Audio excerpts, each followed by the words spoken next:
Irmãos, queria convidá-los a abrir comigo. Epístola de Paulo a Timóteo, no capítulo 6, verso 20 e 21. E tu, ó Timóteo, guarda o que te foi confiado, evitando os falatórios inúteis e profanos, e as contradições do saber, como falsamente lhe chamam. Pois alguns, professando, desviaram da fé. A graça seja convosco. Ainda queria ler também na segunda carta de Paulo a Timóteo, capítulo 4. Vamos ler o versículo 6, 7 e 8. Diz assim o texto: Quanto a mim, estou sendo já oferecido por libação, e o tempo da minha partida é chegado. Combati o bom combate, completei a carreira, guardei a fé. Já agora, a coroa da justiça me está guardada, a qual o Senhor reto juiz me dará naquele dia, e não somente a mim, mas também a todos quantos amam a sua vinda. Graças ao Senhor. Queridos, nós já temos estudado essa epístola de Paulo a Timóteo há um bom tempo. Mais uma vez, aquilo que salta aos nossos olhos e aos nossos corações, lendo tanto a primeira carta quanto a segunda carta, é que nós precisamos de ter em nós essa certeza no nosso espírito, com relação ao nosso chamamento. O objetivo, o propósito do nosso chamamento. Irmãos, nós não fomos apenas chamados para sermos libertos do inferno. Nós fomos, pela graça de Deus, pela sua misericórdia e pelo seu amor, chamados a sermos cooperadores com Ele na sua obra de edificação. Esta é uma responsabilidade da qual Paulo busca trazer sempre a consciência a Timóteo. Terem visto o seu chamamento, a importância deste chamamento, o peso deste chamamento, a responsabilidade que vem junto com este chamamento. Porque este chamamento é acompanhado, segundo diz o escrito, de um depósito, de algo que é confiado a cada um dos santos, a todos aqueles que foram chamados em Cristo Jesus. Um depósito por meio do Espírito foi confiado a cada um de nós. Judas, quando escreve a sua epístola, ele diz isso, que ele estava se sentindo constrangido a escrever sobre a fé, sobre a salvação comum. Mas ele diz que, pelo Espírito, ele foi então sido levado a escrever sobre que cada um de nós pudéssemos batalhar pela fé que foi dada aos santos. E talvez, irmãos, a fé seja o mais importante conteúdo desta primeira epístola de Paulo a Timóteo. Porque a fé, ela combate, ou ela é combatida. A fé, ela é alvo de combate. A fé que uma vez por todas foi entregue aos santos, é alvo de combate. Você vai perceber pela leitura que não só as falsas doutrinas, ou os falsos mestres, mas também os próprios espíritos malignos combatem contra a fé que uma vez por todas foi dada aos santos. E a fé como um conteúdo, como esse bom depósito, o chamamento de Paulo é para que Timóteo guardasse esse conteúdo, para que ele preservasse esse conteúdo, para que ele mantesse esse conteúdo vigilante sobre ele, para que ele pudesse estar guardando todos aqueles preceitos de fé. Porque esta fé que uma vez foi dada aos santos, ela tem o seu conteúdo, ela tem o seu corpo doutrinário, ela tem o seu ensino, ela tem a sua prática, ela tem a sua conduta, a sua maneira de vida, porque a fé não é só um manual de coisas que nós podemos fazer para Deus, mas a fé é a didática do Espírito de como nós devemos viver para Deus, aprendendo de Deus e vivendo para Deus. Esse é o conteúdo da fé. É tudo aquilo que pelo Espírito nós temos recebido pela sua palavra, acerca da trindade de Deus, da encarnação do Verbo, da morte, da ressurreição, da igreja, do Espírito, da segunda vinda do Senhor, do reino, de novos céus e nova terra. Tudo isso é o conteúdo então da fé, é tudo aquilo que Deus, pelo seu Espírito, confiou à igreja. É esta mensagem que afinal a igreja tem. Este é o conteúdo que o Espírito nos confiou. E o que Paulo está dizendo aqui é isso. Tu, Timóteo, versículo 20 do capítulo 6 da primeira carta, guarda o que te foi confiado. Nós vamos nos deter então nesse aspecto. Guarda o que te foi confiado. Guarda a fé. Irmãos, porque de alguma maneira nós percebemos que muitos filhos de Deus nesse tempo não têm guardado a fé. Se você observa como que Paulo escreve essa primeira carta, você vai ver que a fé, além de todos esses ataques que nós aqui havíamos mencionado, há outros ataques também. Quando não há vigilância da nossa parte, no que concerne a nossa prática de vida cristã, ou aquilo que nós vivemos segundo, diz Paulo no ensino, segundo a piedade. Porque a fé nos foi dada, a fé nos foi entregue, e nós precisamos viver de acordo, e não só de acordo, mas também por esta fé.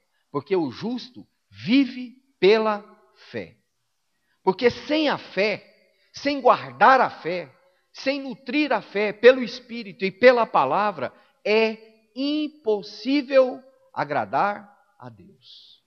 O escritor aos Hebreus diz que ao povo de Israel foi-lhes anunciada as boas novas, como a nós, mas que eles não agradaram a Deus devido a eles ouvirem a palavra e ela não ter sido misturada com a fé.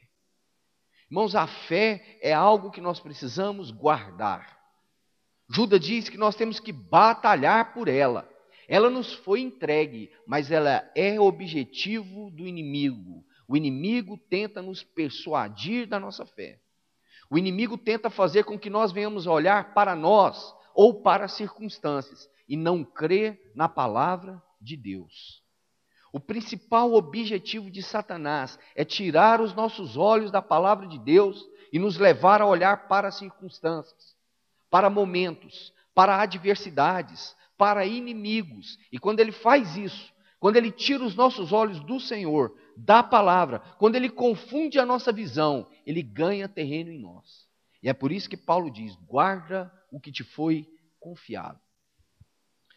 Vamos ler alguns textos para que o Senhor possa nos ajudar. Vem comigo aqui, primeira epístola de João, capítulo 5, versículos 4 e 5. Porque todo o que é nascido de Deus vence o mundo. E esta é a vitória que vence o mundo, a nossa fé. Quem é que vence o mundo, senão aquele que crê ser Jesus, o Filho de Deus? Eu queria que você parasse um pouco para meditar principalmente no versículo 4. Porque ele diz assim: todo que é nascido de Deus vence o mundo. Percebe que ele está colocando essa palavra dentro de um contexto de combate. Todo que é nascido de Deus vence o mundo. Agora, e esta é a vitória que vence o mundo. Qual é a vitória que vence o mundo? a nossa fé. Por isso é importante e de vital necessidade que nós venhamos a guardar a nossa fé. Porque se nós não guardarmos a nossa fé, nós vamos perceber que nós vamos perder no combate, no bom combate da fé. O bom combate da fé, irmãos, não é só guardar a fé, mas é pela fé combater o bom combate. A fé que tem todo esse corpo de doutrina, todo esse ensino, tudo aquilo que nos foi confiado, são nesses elementos que nós temos que combater o bom combate, guardando isso, porque a nossa fé é a vitória que vence o mundo. Aquilo que o Espírito nos deu, aquilo que o Espírito tem nos falado pela sua palavra, aquilo que ele tem edificado em nós, isso nós devemos guardar, porque isto é a nossa vitória contra o mundo. E quando nós abrimos aqui em Efésios, um texto que nós paramos na última mensagem que eu tive com os irmãos, no capítulo 6, Efésios 6, a partir do verso 10. Eu disse para os irmãos que, a partir desse versículo, Paulo começa a narrar uma esfera de relacionamentos completamente diferente daquilo que ele vinha falando ali desde o capítulo 5. Ele fala de relacionamentos entre marido e mulher, entre filhos, entre servos, entre senhores e servos, pais e filhos, mas agora ele vai falar de um diferente relacionamento, de um relacionamento de combate. Porque, segundo Paulo diz, escrevendo essa epístola, nós estamos assentados com Cristo nos lugares celestiais. Isso é algo que, pela fé, nós cremos. Mas observe que no mesmo Espírito, Paulo escreve que nos lugares celestiais também estão as maiores esferas de luta e de guerra. Veja o que ele diz, a partir do verso 10. Quanto ao mais, sedes fortalecidos no Senhor e na força do seu poder. Revesti-vos de toda a armadura de Deus, para poder ficardes firmes contra as ciladas do diabo.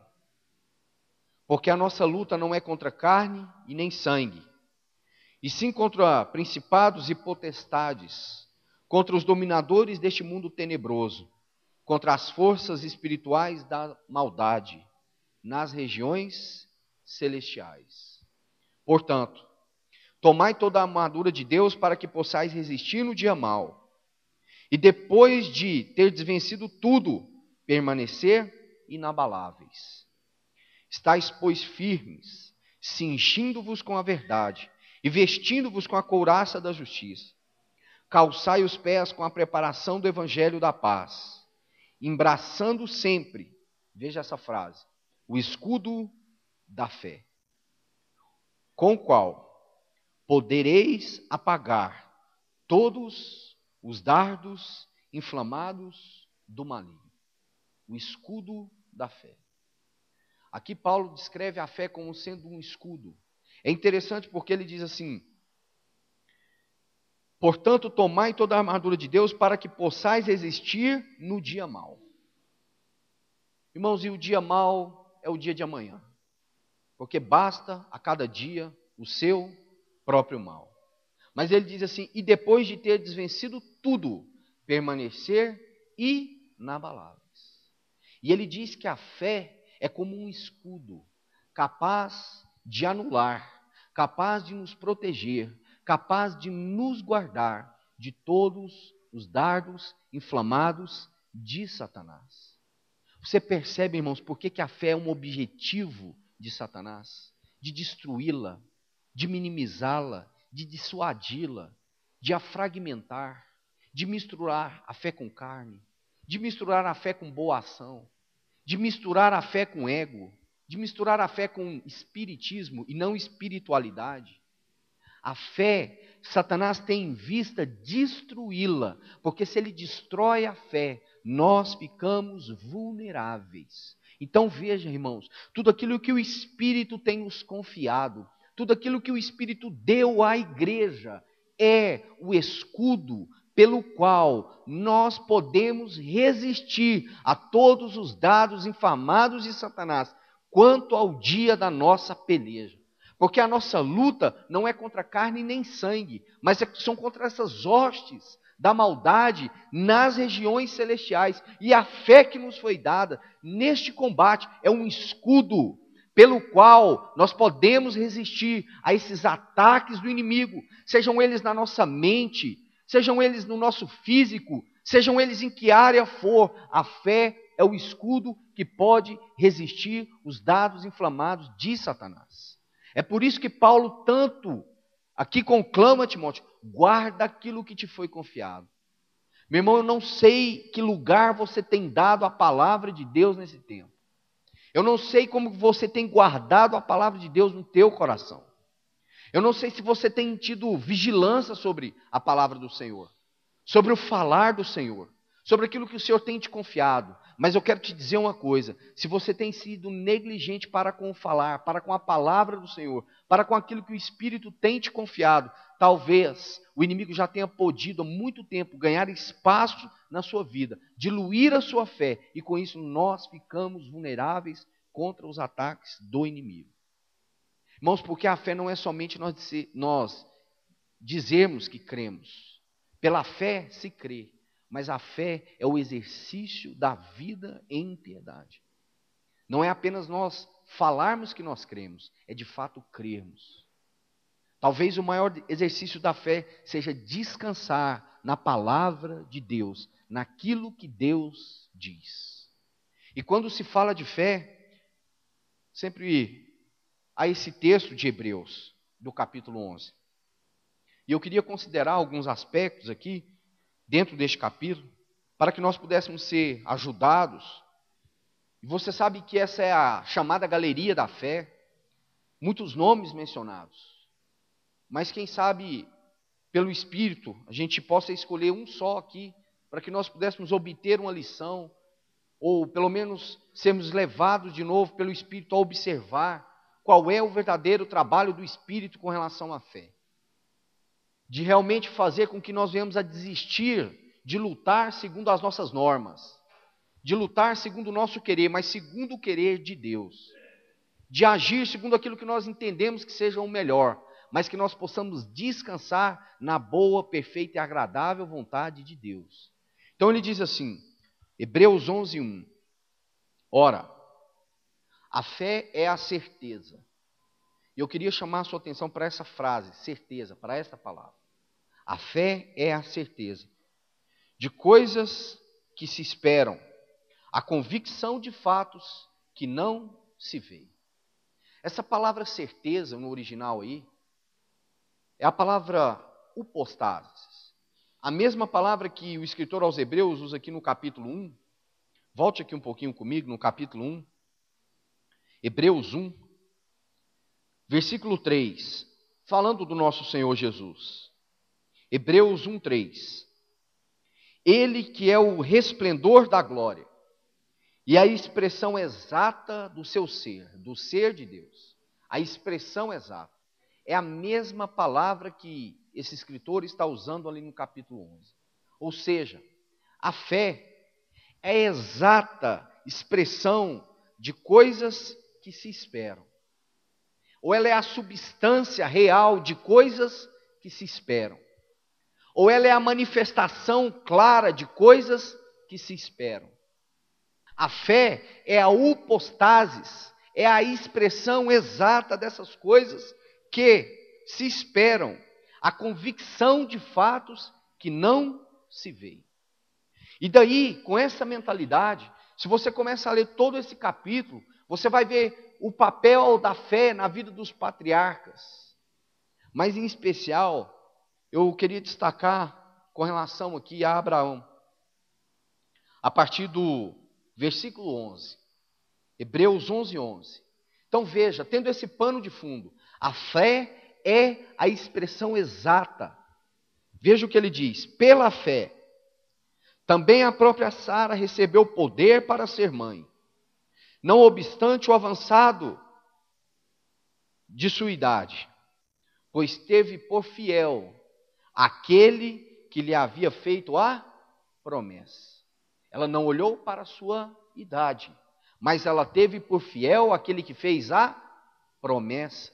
E aí diz o texto: por isso também, versículo 12, de um, aliás, já amortecido, saiu uma posteridade tão numerosa como estrelas do céu, e inumerável como a areia que está na praia do mar.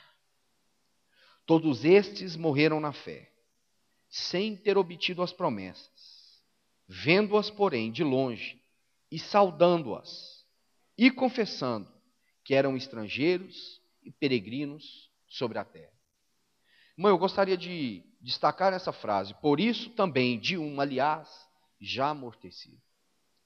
Porque para alguns estudiosos, talvez tenha sido Lucas, o escritor da Epístola aos Hebreus. Mas pense sobre isso, porque o termo amortecido aqui é um termo médico. Era como se ele estivesse dizendo assim: um recebeu a promessa já quase morto.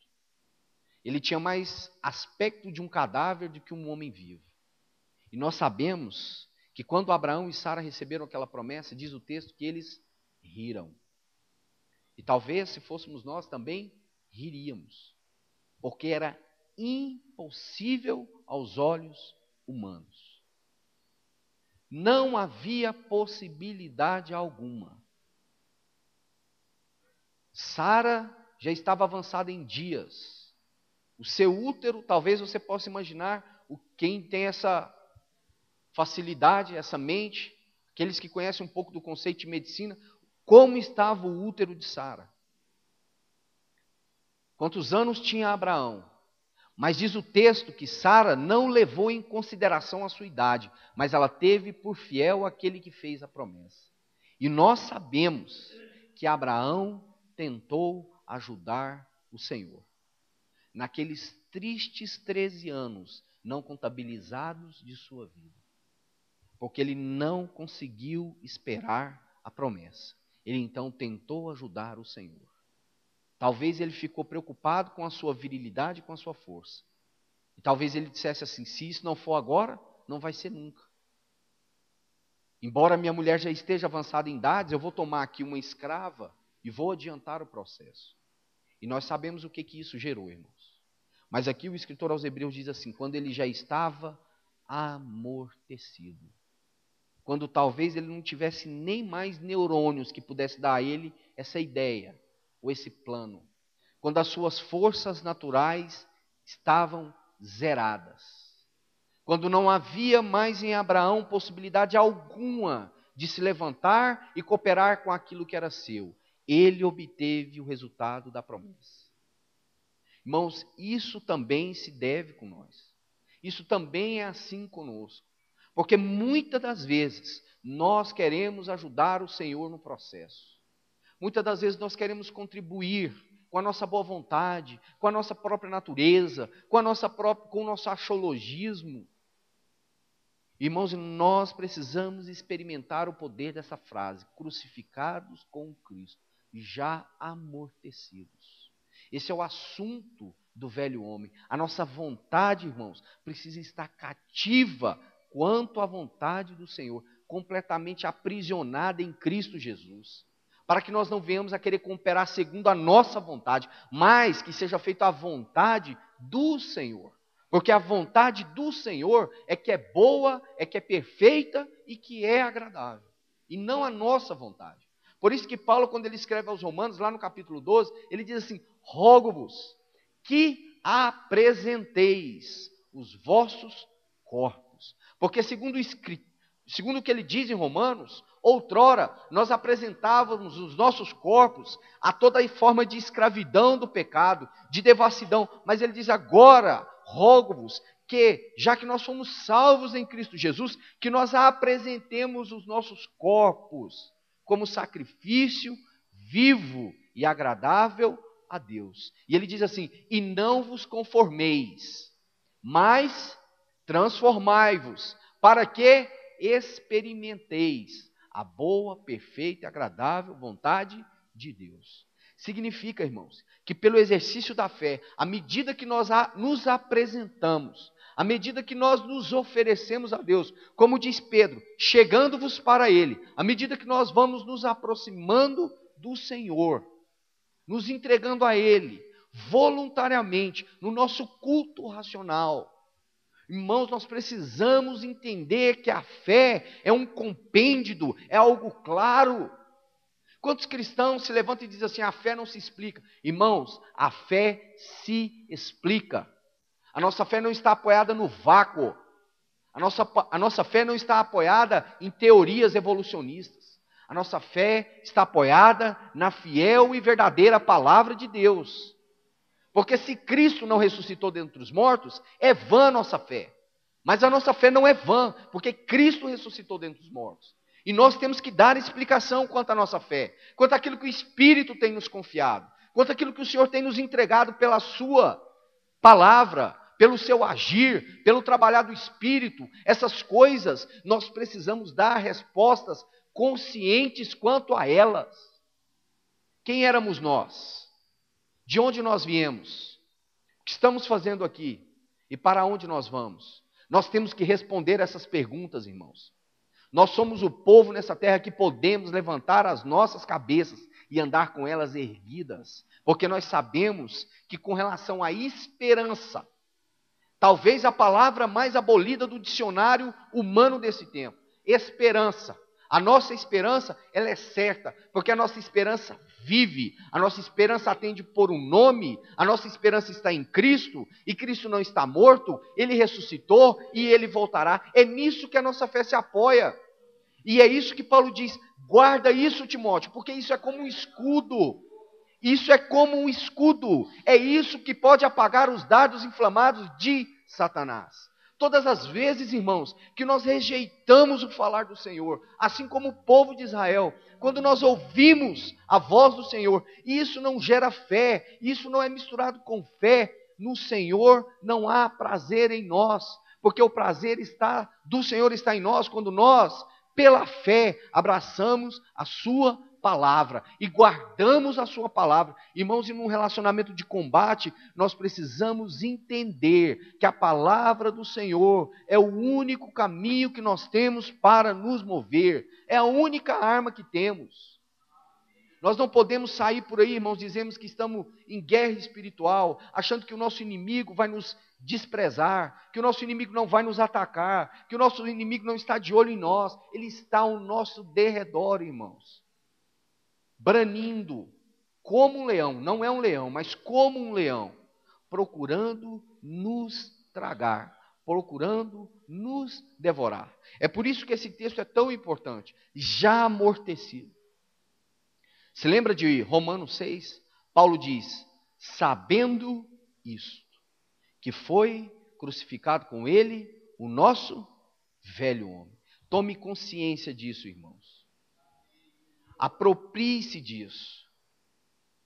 Explique isso para a sua própria alma. Nós fomos mortos com Cristo naquela cruz e também ressuscitamos com Cristo naquele glorioso dia, mas agora em novidade de vida, irmãos. O Senhor, pela sua morte e pela sua ressurreição, não só nos tirou da velha vida, mas nos introduziu numa nova vida. Nós precisamos confessar isso, irmãos. Precisamos confessar isso para nós, uns aos outros e para o mundo. É isso que está tão claro naquele evangelho de João no capítulo 15. Você se lembra como aquele capítulo começa? Eu sou a videira verdadeira. E depois ele diz assim, se vos amar, novo mandamento vos dou, que vos ameis uns aos outros. E lá no final daquele capítulo ele diz assim, e sereis minhas testemunhas. E é interessante, porque quando ele introduz esse assunto do mundo, lá naquele capítulo, sabe qual a palavra que norteia o assunto do mundo dentro daquele capítulo? O mundo vos odiou. Irmãos, a relação do mundo para com a igreja, por mais que ela não seja clara, é uma relação de ódio. O mundo nos odeia.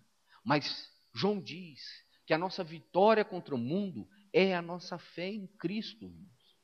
Porque ele diz assim, eu venci o mundo, tem de bom ânimo.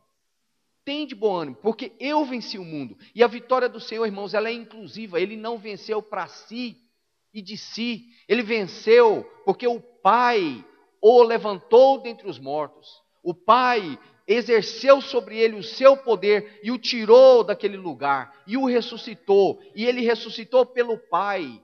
E ele ressuscitando pelo Pai, ele nos incluiu nessa vitória. Então ele diz: tem de bom ânimo, eu venci o mundo. Significa que nós em Cristo também podemos vencer o mundo. E o nosso relacionamento com o mundo é este, irmão. O mundo odeia a igreja. Esta é a verdade com relação a este fato. Por mais que o mundo se apareça ou se apresente com um linguajar moderno, com estruturas montadas, com estratégias, com tantas coisas, a verdade é uma só: o mundo nos odeia. Porque o mundo odiou o nosso Senhor. Porque o mundo crucificou o nosso Senhor. O mundo é uma entidade espiritual, na qual, irmãos, na qual nós não fomos inseridos e nem permitidos andar. Em João 17 ele diz assim: eles não são do mundo. Esta frase, irmãos, ela é separadora, ela coloca um limite. Nós não somos do mundo.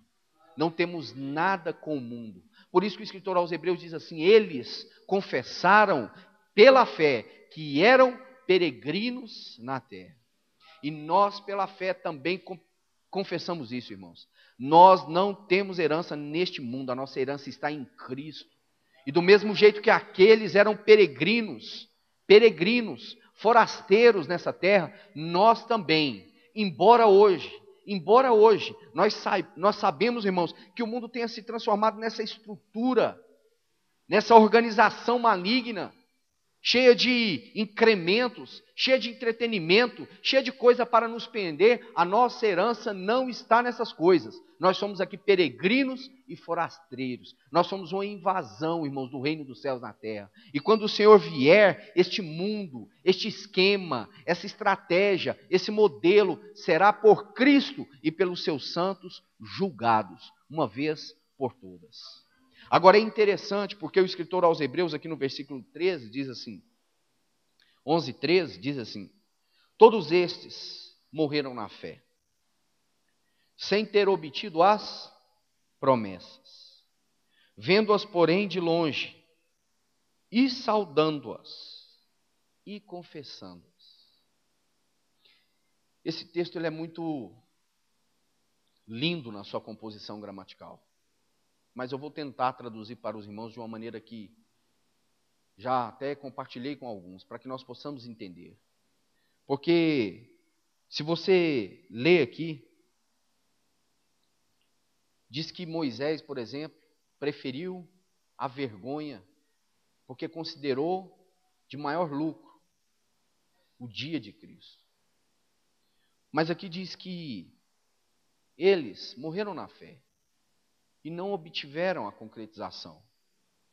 Mas diz que eles saudaram as promessas e confessaram as promessas. A ideia do texto, irmãos, é como que se alguém estivesse parado numa estação ferroviária, esperando uma pessoa. Então o trem vem se aproximando, você se levanta da sua cadeira, toma a sua postura e vai com a expectativa de que aquele trem pare e aquela pessoa então chegue ali, desça e você possa reencontrar aquela pessoa. Mas a ideia dá ao texto que o trem passou. E eles viram as promessas. Mas eles apenas saudaram as promessas. Como se eles tivessem dito assim: até breve.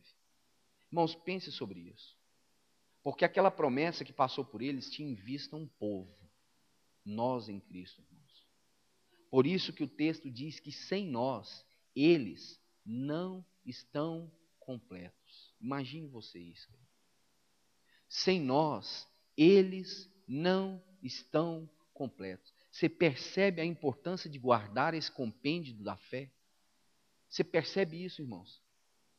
Será que nós podemos olhar para essa escritura, vemos Abraão, Moisés, Isaac, tantos outros, esperando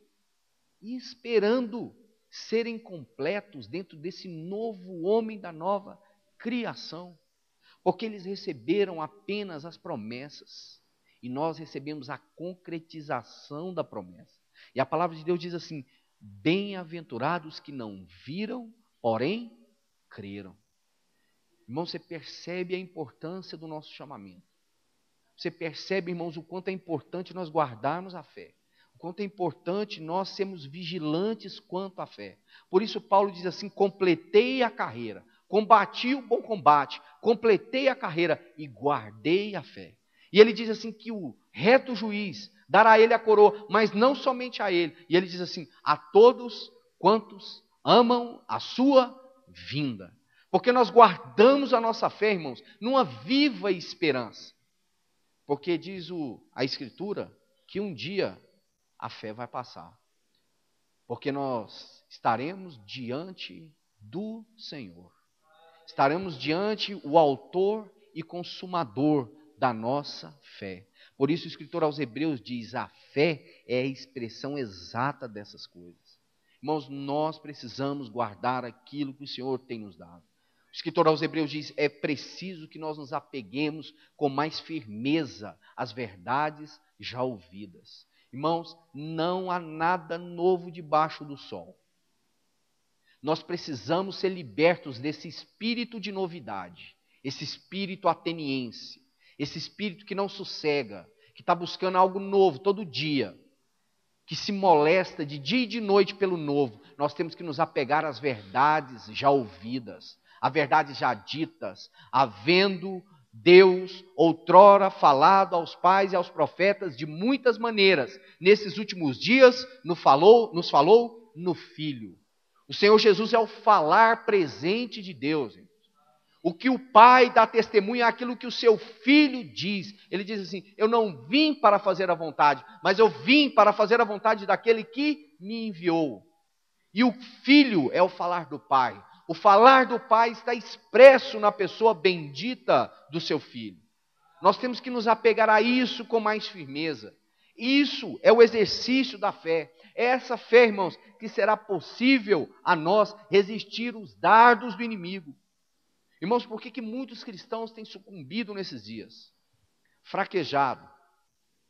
Porque não têm guardado a sua fé. Obtiveram a palavra. Guardaram a palavra num lugar muito escondido no seu coração, mas aquilo ali não é exercitado, aquilo ali não é vivificado pelo Espírito, porque nós estamos lendo, irmãos, muito mais que letra, nós estamos lendo vida. Nós precisamos pedir ao Espírito Santo que vivifique a sua palavra dentro de nós, para que nós não venhamos acumular letra, mas que nós venhamos ser cheios do Espírito da palavra, para que nós venhamos ser cheios do Espírito Santo, para que essa palavra seja vida em nós, para que essa palavra seja um testemunho vivo do Senhor em nós, para que nós sejamos sal, para que nós sejamos luz. Você não pode, meu querido, pegar uma lâmpada e esconder ela debaixo de uma cama. Você precisa colocar ela no outeiro para que ela ilumine todo o ambiente. Se a palavra de Deus não é luz, se a palavra de Deus não é sal, se a palavra de Deus não é vida em nós, irmãos, nós precisamos pedir ao Espírito Santo para nos ajudar e pedir: Senhor, vivifica a tua palavra em mim. Muda a maneira de nos relacionar com a sua palavra. Nos livra da letra, do intelecto. Nós queremos entrar no campo do Espírito, irmãos. Para que o Espírito possa saltar essas letras como fogo no nosso espírito. E a nossa fé seja exercitada. É isso que Paulo tanto pedia a Timóteo. Timóteo, guarda a fé. Guarda isso, porque isso será objeto de ataque do inimigo. Irmãos, se o inimigo roubar isso de nós, nós seremos derrotados. Nós experimentaremos esses dardos inflamados do inimigo. Nós precisamos nos apegar a essas verdades, nos armar com elas, nos guardar com elas. São escudos. O quanto um escudo num fronte de batalha é importante. Esta é a fé, irmãos. A fé que uma vez foi dada aos santos. É por ela que nós temos que pelejar. É por ela que nós temos que batalhar. E Satanás vai lutar contra ela, irmãos. E muitos, como diz o próprio apóstolo aqui na primeira epístola de Paulo a Timóteo, com maledicências, com falares indevidos, com linguajar profana, com mente carnal, tudo isso tem em vista, sabe o quê? A destruir, a minimizar a fé.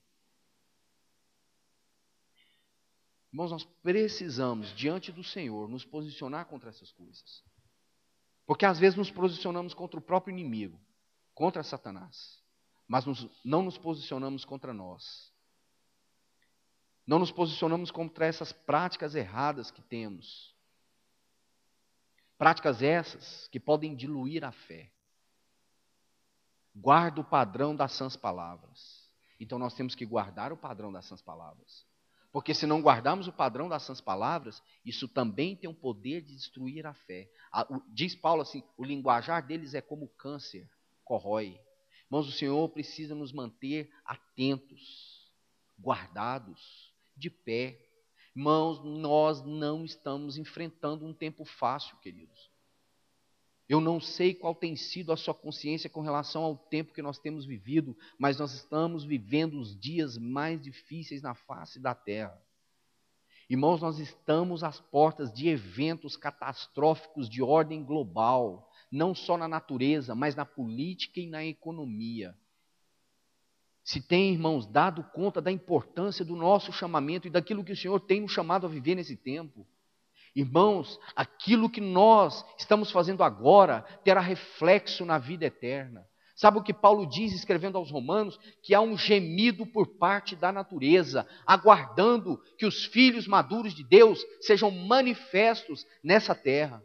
Nós precisamos, irmãos, mais uma vez, pelo Espírito Santo, sermos encorajados a nos levantar com este depósito que nos foi confiado. É isso que o Espírito fez em outra geração. E outras gerações, levantou homens incomuns, improváveis, dos quais, como diz o próprio escritor aos Hebreus, o mundo não era digno, mas eles sabiam que o chamamento deles era vocacionado a coisas celestiais, a esperança deles não estava neste mundo, e eles se levantaram no poder do Espírito e da palavra. Irmãos, é isso que nós precisamos nos atentar nesse tempo. Olhe para isso, irmãos. Veja o desespero que está instaurado neste país, nas economias globais, até mesmo entre os filhos de Deus, querido. Entre os filhos de Deus, eu estou falando de filho de Deus para filho de Deus. Nós, queridos, temos tido o privilégio nesses anos de ouvirmos o falar do Senhor de maneira clara, de maneira simples, de maneira objetiva. Temos sido pelo Espírito conquistados a podermos olhar para esta palavra e vermos que esta palavra tem muito mais do que perdão de pecados. E vemos que Deus foi muito mais misericordioso conosco do que nós podemos imaginar. Que Ele não só nos libertou dos pecados, que Ele não só nos perdoou de uma vez por todas, mas que Ele espera edificar para o seu filho uma noiva nesse tempo. Ele espera levantar nesse tempo um povo zeloso de boas obras, homens e mulheres cheios do seu Espírito. É essa a verdade com relação ao nosso chamamento, irmãos. Nós não podemos e nem devemos nos distanciar disso, nos ocupar com outras coisas, manter a nossa guarda baixa, a nossa consciência livre. Querido, tome cuidado com a sua consciência nesse tempo. Tome cuidado com os seus olhos nesse tempo, com os seus ouvidos nesse tempo, com os seus pés nesse tempo, com o tempo que o Senhor tem te concedido. Irmão, Satanás tem usado estratégias cada vez mais sutis, cada vez mais caladas, cada vez mais lícitas, e nós não temos percebido isso. Nós temos nos deixado levar por isso, temos nos acostumado com isso, mas irmãos, nós precisamos a uma só voz, pedir Espírito Santo, abra os nossos olhos, mostre-nos, revela-nos aonde nós estamos falhando e nos levanta pelo seu poder, nos levanta pelo seu Espírito, porque o que o mundo, irmãos, e essa geração espera é uma resposta com relação à igreja, irmãos. É esses pães da proposição. É a resposta que o Senhor tem esperado de mim e de você. É aquilo que o Senhor te confiou, irmãos. É aquilo que o Senhor me confiou. Mas, irmãos, muitas das vezes eu temo que nós estamos tão desavisados que nós não temos consciência nem mesmo com relação à vida do corpo. Se lembra quando Paulo escreve para os Coríntios e diz assim que eles estavam comendo e bebendo aquele pão e aquele cálice para a sua própria condenação, porque eles não estavam discernindo o corpo. Irmãos, nós precisamos discernir o corpo. Precisamos pedir ao Senhor que nos dê espírito de sabedoria e de revelação. Porque uma vez introduzidos nesse corpo, nesse novo homem da nova criação, saiba de uma coisa, nós estávamos, irmãos, presos nos nossos delitos e pecados. As hostes da maldade, o inferno inteiro, era apenas o lugar para onde nós estávamos. Agora, em Cristo, nós assumimos uma posição de filhos e sacerdotes. Significa que agora, chamados para a luz, nós somos inimigos das trevas. As trevas não podem nos suportar. O mundo nos tem por ódio. Ele nos odeia e nós precisamos nos posicionar contra o mundo. Irmãos, que nós possamos guardar a nossa fé. Que o Espírito Santo possa nos encorajar nesses dias, queridos, a nos voltar para essa palavra. A vir a esta palavra, irmãos. A vir a esta palavra. Não como nós estivéssemos indo a uma revista semanal, mas procurando ouvir a voz de Deus. Aquela voz que gera incômodo no nosso espírito, que mostra áreas da nossa vida que ainda não foram vencidas, que tira tropeços do nosso caminho, que nos desembaraça, que nos liberta não só do pecado, mas do embaraço. Irmãos, quantos cristãos embaraçados? Embaraçados consigo próprio, com negócios, com práticas, com costumes. O Senhor precisa nos livrar de embaraços, irmãos. O Senhor precisa nos livrar para que nós sejamos homens e mulheres livres em Cristo Jesus, como de fato somos, mas também para servi-lo. Porque, irmãos, o preço que foi pago pela nossa libertação é muito alto para que nós venhamos a nos escravizar de novo. Seja escravos de nós, seja escravos deste mundo, seja escravo de comprar, seja escravo de vender, seja escravo de comer, seja escravo de beber, seja escravo de assistir, seja escravo do que for. Nós não podemos nos tornar escravos daquilo que Cristo já nos libertou. Não podemos tornar vã a fé. Não podemos anular a graça do Senhor, irmãos. Ele nos libertou. Nós estamos livres. E é livres que temos que seguir pelo seu Espírito. Irmão, que o Senhor possa nos ajudar mais uma vez. Vamos orar. Ó Senhor, nós queremos exaltar o teu bendito nome nessa noite, Senhor. Te pedir que a tua palavra mais uma vez possa vir de encontro à nossa vida, Senhor. Ó doce Espírito da verdade, alimenta-nos com a tua palavra nessa noite, Senhor. Ó Senhor, fortalece o nosso espírito, Senhor. Fortalece os nossos joelhos, Senhor. Ó Senhor, levanta as nossas cabeças, Senhor. Faz-nos olhar para o autor e consumador da nossa fé nessa noite, Senhor. Ó Senhor, nos encoraja a vivermos como um testemunho vivo do Senhor nesse tempo. Senhor, por isso nós te pedimos, ó Deus, tem misericórdia de nós, Senhor. Ó Senhor, e nos ajuda a andarmos em fé, Senhor. Nos ajuda a guardar aquilo que o Senhor tem nos confiado, Senhor. Nos ajuda a combater o combate da fé, Senhor. A completar a nossa carreira e a guardar a fé, Senhor. Ajuda cada um dos irmãos que estão aqui nessa noite, Senhor. Cada uma das minhas irmãs. Ó Senhor, levanta aquele que está caído. Anima aquele que está desanimado. Encoraja aquele que está desencorajado. Ó Espírito Santo, toma-nos pelas tuas mãos. Toma-nos por essas mãos poderosas. Essas mãos que nos vivificam. Essas palavras que soam como espírito e vida em nós. Te pedimos, ó Senhor, sê conosco mais uma vez. Nos levanta para o dia de amanhã, Senhor.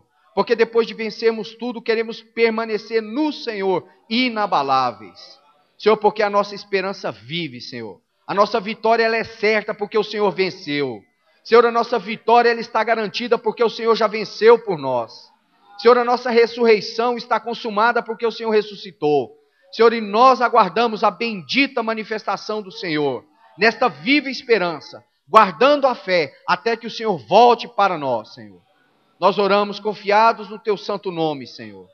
Guarda-nos nesse tempo, Senhor, para a glória do teu grande nome, Senhor. Amém, Senhor Jesus.